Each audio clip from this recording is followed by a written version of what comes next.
जय श्री कृष्ण, जय श्री कृष्ण, जय श्री कृष्ण। जय राधा रानी की जय, जय सिया रामचंद्र की जय, जय वैष्णो माता की जय। आज আমি শ্রীমদ্ ভগবদ গীতার প্রথম অধ্যায় বিষাদ যোগ শ্লোক 36 পাঠ করছি।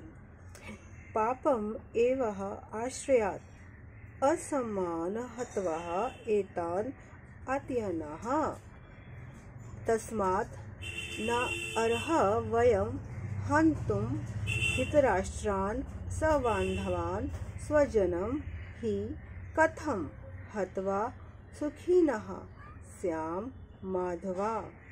অনুবাদ। এখানে অর্জুন শ্রীকৃষ্ণকে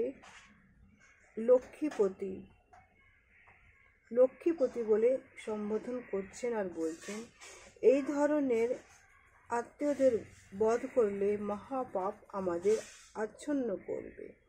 সুতরাং বন্ধু বান্ধব সহ ধৃতরাষ্ট্রের সংহার করা আমাদের পক্ষে অবশ্যই উচিত হবে না। হে মাধব, আত্মীয় স্বজনদের হত্যা করলে আমাদের কি লাভ?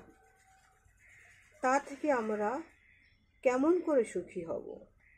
এখানে অর্জুনের মনে অসংখ্য প্রশ্ন জেগে উঠছে, যার ফলে উনি শ্রীকৃষ্ণকে জিজ্ঞেস করছে।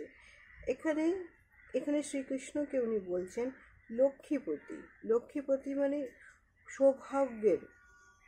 সৌভাগ্যের অধিকারী।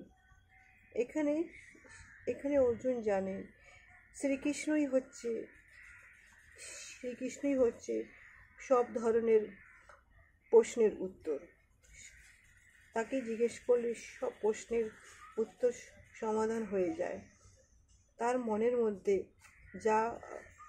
যা প্রশ্ন উঠছে, এখানে অর্জুন মনে করছেন কি রাজনৈতিক কারণে এরা সবাই আমাদের বিরুদ্ধে দাঁড়িয়েছে, আমার পিতামহা, শিক্ষক, ভাই, বন্ধু, কিন্তু এদেরকে হত্যা করে কি লাভ? আমি যদি সমস্ত রাজ্য পেয়েও যাই তাহলে কি হবে এদেরকে ছাড়া? সেই ধরনের প্রশ্ন তার মনের মধ্যে উঠছে। জয় শ্রীকৃষ্ণ, জয় শ্রীকৃষ্ণ, জয় কৃষ্ণ। আগামী ব্লগে আবার একটি শ্লোক নিয়ে আসবো। জয় শ্রীকৃষ্ণ।